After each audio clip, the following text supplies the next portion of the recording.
ದಕ್ಷಿಣ ಕನ್ನಡ ಜಿಲ್ಲೆ ಸುಳ್ಯ ತಾಲೂಕಿನ ನೆಟ್ಟ ಅನ್ನುವಲ್ಲಿ ನಮ್ಮ ಪರಿವಾರದ ಪೂರ್ಣಾವಧಿಯಲ್ಲೇ ಕಾರ್ಯಕರ್ತನಾಗಿ ಅಲ್ಲಿ ಎಲ್ಲ ರೀತಿಯ ಪರಿವಾರದ ಸಂಘಟನೆಗೆ ದುಡಿಯುತ್ತಿದ್ದ ಪ್ರವೀಣ್ ಪೂಜಾರಿ ಅವರ ಹತ್ಯೆ ಅಮಾನುಷವಾಗಿ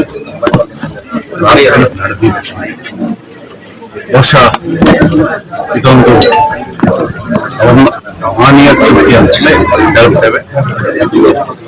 ಬಹುಶಃ ಇದು ಕರ್ನಾಟಕದಲ್ಲಿ ಈ ತರ ಯಾರು ಕ್ರಿಯಾಶೀಲರಾಗಿ ಹಿಂದೂ ಸಂಘಟನೆಗಳ ಮಾಡ್ತಾರೆ, ಜಾಗೃತಿಯನ್ನು ಮಾಡ್ತಾರೆ, ಅವರನ್ನೆಲ್ಲ ಗುರುತು ಮಾಡಿ ವ್ಯವಸ್ಥಿತ ಒಂದು ಪಿತೂರಿ ಇಡೀ ರಾಜ್ಯದಲ್ಲಿ ಮಾತ್ರ ಅಲ್ಲ ಕರ್ನಾಟಕದಲ್ಲೇ.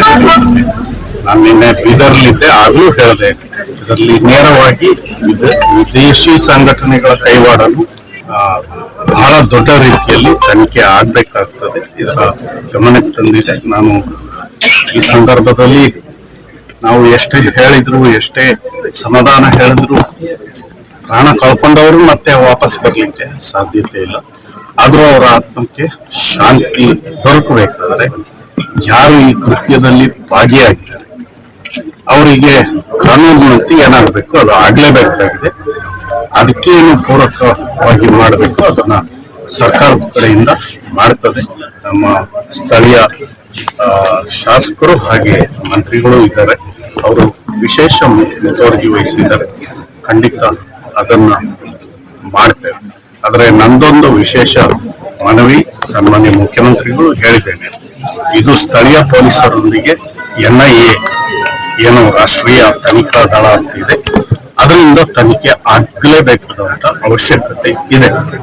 ಇಲ್ಲಿ ಒಂದು ವಿಶೇಷತೆ ಕೂಡ ಇದೆ, ಇದೆಲ್ಲ ಕೇರಳ ರಾಜ್ಯಕ್ಕೆ ಮುಟ್ಕೊಂಡೇ ಇರುವಂತ ತಾಲೂಕು, ಹಾಗೆ ನನ್ನ ಮಡಿಕೇರಿಯೂ ಇದೆ. ಇದು ಒಂದು ಬಹಳ